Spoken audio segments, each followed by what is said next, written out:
Greetings, YouTube. The doctor is in. Dr. Urias Papers here, coming at you with another commentary on Dungeons and Dragons. And today on the Doctor Spell Prognosis, we're talking about the spell Bones of the Earth from the Elemental Evil Player's Companion. But first, don't forget to hit that subscribe button. If you like this video, hit the like button. If you have any questions or comments, please leave a question or a comment. And don't forget to hit that notification bell so you know when I have a new video out. All right, so we're giving this spell a solid B. There are better 6th level spells than this. There are worse 6th level spells than this. So it's kind of like almost right in the middle. I mean, it's a little bit above the 50% mark. It is a 6th level spell that is only usable by druids. Bards with magical secrets could get it, but they can't get that until 14th level. And by that level, they're using 7th level spells. So there are probably better spells that a bard could take too. So I probably wouldn't pick this up as a bard. So one action, 120 feet range, 5 foot, but there's an asterisk next to that because it's a bunch of different little 5-foot things. So you cause up to 6 pillars of stone to burst from places on the ground that you can see within range. It doesn't say where they have to be. It just says that places on the ground. Each pillar is a cylinder that has a diameter of 5 feet, so it takes up a square, and a height of up to 30 feet. The ground where a pillar appears must be wide enough for its diameter, and you can target the ground under a creature if the creature is medium or smaller. So I know there's an argument about whether you could use several of the pillars, like 4 of the pillars, at one time to lift up a large creature. That is up to your dungeon master and you to work out, I'm going to guess. I haven't really seen any official rulings in Sage advice about this.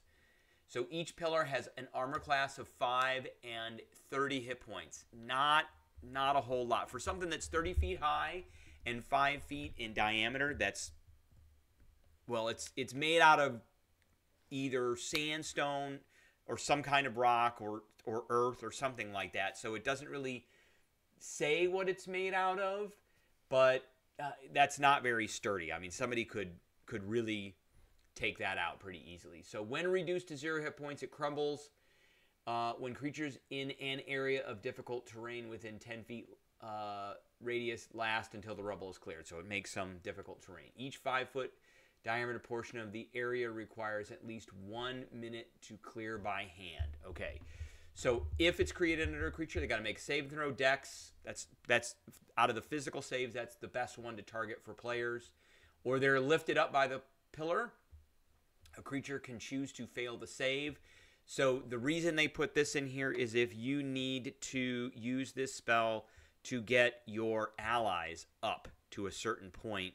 So say you got archers on a wall and you can't reach them, or you've got, your very needy fighter who only has a halberd and no ranged attacks.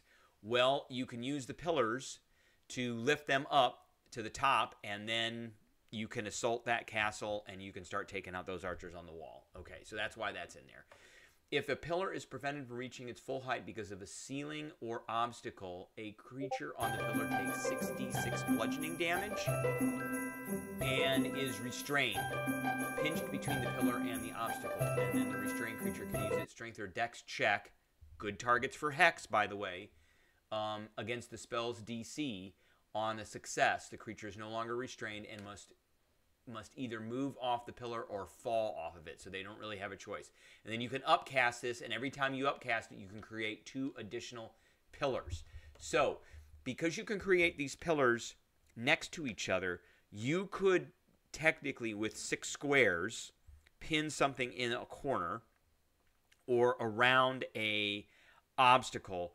And one of the great things about this spell is it's not concentration. So you could pin something in that corner or around that obstacle, and it's essentially a free wall of stone that is going to last about a round, probably, just depending. And it's better against pinning medium creatures in than it is for pinning large creatures in, because you need more pillars. Obviously, if you need more pillars, then you're going to need to upcast it. So obviously, if you're indoors, one of the go-to things to do is to pin as many enemies up against a ceiling as you can. This is a good crowd control spell for that. One of the other great things, because it is not a concentration spell, you can cast other spells into the area, because you can make those pillars. I mean, they're 5 feet in diameter, they're round or whatever.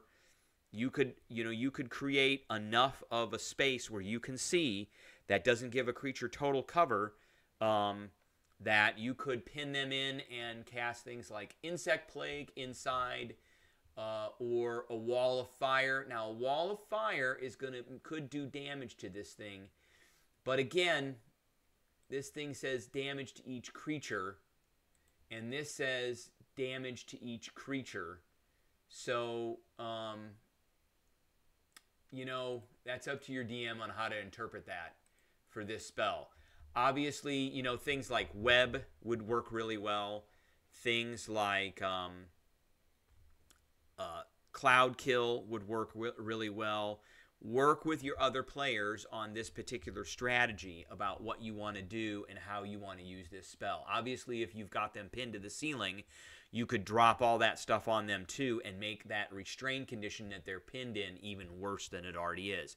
And you don't have to worry about these because you don't have to concentrate on them. So that's kind of what ups the spell just a little bit, is the lack of concentration, whereas you can pin something down in one way or another, and then you can start dropping concentration spells on them, or your other allies can start dropping concentration spells on them. Now, here's a list of all the spells, 6th-level spells for druids. There are a couple in here that I would rather take, like Heal, especially at 11th level when you're only getting one slot. Like Heal, Hero's Feast, Sunbeam has its uses. Wall of Thorns is really awesome, and this in conjunction with Bones of the Earth probably would be awesome as well. Conjure Fey is a pretty good one. That's one of the conjuration ones. Now, what druid class do I think would be good with this? Well, I think there's a couple. The Circle of the Spores druid comes to mind. So you get this halo of spores, but by the time you're able to cast Pillars of the Earth, you get the spreading spores, which means you can hurl spores up to 30 feet, and they swirl in a 10-foot cube for a minute. It's a bonus action to do it. It's an action to turn them on, because you got to turn on your symbiotic entity. But once you got them there, they last for a minute, and they're going to do damage. Whenever a creature moves in or starts its turn, they're going to do damage. And unfortunately, it's got this Constitution saving throw, but it's essentially a freebie every round that you can put down there, and this doesn't require concentration either. Now, Circle of the Stars is pretty good too. If you got somebody up on top of a pillar, you can use the Archer as a bonus action to shoot at them and do damage, and that's the other thing that Bones of the Earth can do. If you got a melee enemy that doesn't have any ranged attacks, you can put them up on top of the pillar, and then everybody can just bip them from down on the ground with ranged attacks, and that'll be it. You could lift them up, and somebody could bip them with an Eldritch Blast and knock them down, do damage with the Eldritch Blast, and then they're going to take 3d6 for dropping off the pillar too. So that is another thing. So there are quite a few uses of this spell, but like I said, there are a few other spells that are better. All right, that's what I got for everybody today. I appreciate everybody tuning in, and I will catch everybody later.